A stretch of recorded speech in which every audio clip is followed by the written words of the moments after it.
Shalom semuanya. Perkenalkan, nama saya Dito Sepabrego Karo kelas 10 MIPA 2 SMA Cahaya Medan. Di sini saya akan menjelaskan biografi singkat Ahok. Selamat menyaksikan. Nama asli Ahok adalah Basuki Tejahaja Purnama. Memang masih memiliki daerah keturunan kaum Tionghoa. Lahirnya di Bangka Belitung 29 Juni 1966. Ia merupakan salah satu seorang pebisnis sukses yang mendirikan sebuah perusahaan PT Nurindra X Persada. Selanjutnya pada tahun 90-an, Ahok juga melakukan pembangunan salah satu pabrik sebagai sarana pengolah pasir dengan nama Gravel Pack Sun atau GPS. Tujuan dari usahanya tersebut sebagai penyedia lapangan pekerjaan. Semua hasil dari kesuksesan yang ia raih bukan tanpa usaha, melainkan dengan berusaha semaksimal mungkin. Dengan demikian, ketika meraih sebuah kesuksesan, maka itulah buah hasil dari kerja keras. Basuki Tejahaja Purnama atau lebih akrab dengan panggilan Ahok ini terlahir dari keluarga yang harmonis. Nama ayahnya Indra Tejahaja Purnama dan ibunya bernama Buniarti Ningsih. Orang tuanya memang berasal dari kaum Tionghoa. Kemudian Ahok juga mempunyai beberapa saudara kandung bernama Basu Panca Franstio, Heri Basuki, dan Vivi Leti Indra. Pada masa kecil ia tinggal sekitar desa Gantung, Bangka Belitung.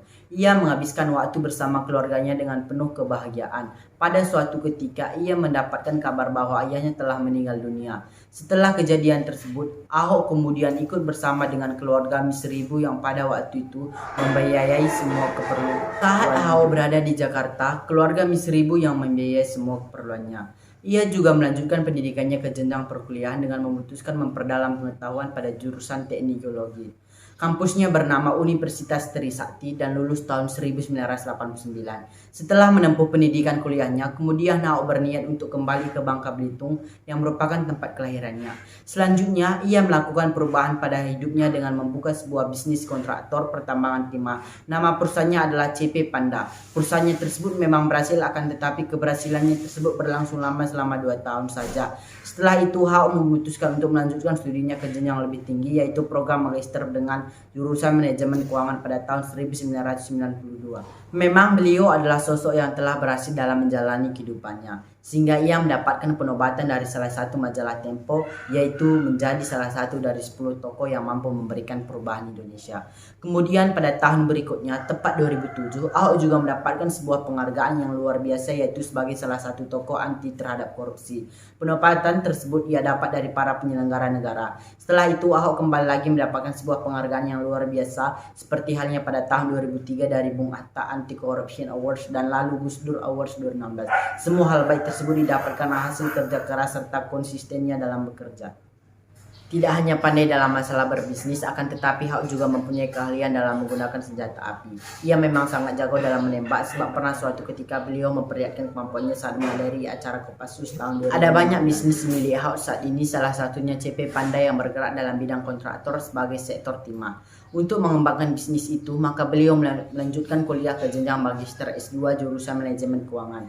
Setelah menyelesaikan kuliah dan mendapatkan gelar sebagai MBA atau magister manajemen keuangan, ia menjadikan staf keuangan proyek serta menganalisis pembiayaan pada PT Smakindo Primadaya yang bergerak dalam sektor kelistrikan. Kemudian ia memutuskan kembali pada tahun 1995 ke kampung halaman untuk mengembangkannya perusahaannya. Setelah berhasil, lalu Ahok mencoba membangun bisnis baru yang mengolah pasir keluarsa di Bangka Belitung dan masih banyak lagi usaha-usaha besar lain. Ahok terjun ke dalam dunia politik semenjak tahun 2004. Kala itu ia menjadi sosok pemimpin DPC PIB Partai Perhimpunan Indonesia. Memang pada saat itu tujuan bergabung untuk bisa melanjutkan ke jenjang DPRD pada masa jabatan 2004 sampai 2009. Alhasil keinginannya tersebut tercapai, namun pada tahun 2005 ia mundur dari DPRD dan memilih untuk berkarir menjadi seorang pejabat Bupati Provinsi Bangka Belitung Timur masa jabatan 2005 sampai 2010. Lalu beliau kembali berkiprah menduduki kursi DPR Republik Indonesia Komisi 2 dengan masa menjabat. Kemudian ia tidak berhenti sampai situ, melainkan melanjutkan lagi karir berpolitiknya dengan menjadi Wakil Gubernur DKI Jakarta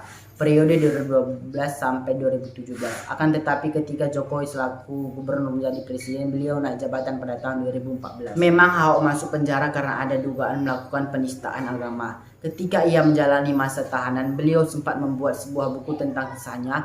Memang banyak sekali cerita di balik jeruji besi. Namun lebih menariknya ketika ia hampir meninggal karena stres. Saat menjalani masa tahanan, beliau sempat mengalami stres tinggi sehingga menjadikan tensi tubuh Aok secara tiba-tiba mengalami drop. Waktu itu juga ia hampir kehilangan nyawa, namun lantaran dokterlah dan takdir Tuhan nyawanya segera bisa terselamatkan. Dokter yang merawatnya bernama Dokter Nova, beliau berhasil menaikkan tubuhnya kembali normal. Pada waktu itu Aok disuruh untuk duduk kemudian memberikan air minum hangat berupa teh manis lalu mengajaknya mengobrol dan alhasil kesehatannya pun pulih. Menjadi seorang pengusaha sekaligus tokoh politik menjadikan ia memiliki kekayaan yang banyak. Menurut KPK, Aok memberitahukan semua jumlah hartanya saat beliau ingin masuk ke pemilihan gubernur. Lalu melapor kepada LHKPN laporan harta kekayaan penyelenggara negara. Kemudian laporan harta kekayaan penyelenggara negara menjelaskan bahwa banyaknya harta kekayaan milik Aok pada tahun 2016 ini memperkirakan mencapai 26 miliar yang merupakan hasil dari perusahaan dalam bidang tanah dan bangunan. Nilai properti sendiri kurang lebih 16 miliar. Memang kekayaan tersebut beliau dapatkan dari hasil kerja kerasnya yang penuh dengan konsisten. Berbagai perusahaan ia miliki dan mempunyai harapan dapat membuka lapangan kerja sebanyak-banyaknya. Alhasil setelah menjadi pengusaha ia melanjutkan niatnya untuk terjun ke dunia politik. Demikian beberapa penjelasan singkat tentang biografi Aok. Semoga kita bisa meneladani kisah sukses dan kerja kerasnya. Jika ada kesalahan pengucapan kata, saya mohon maaf. Sekian dan terima kasih.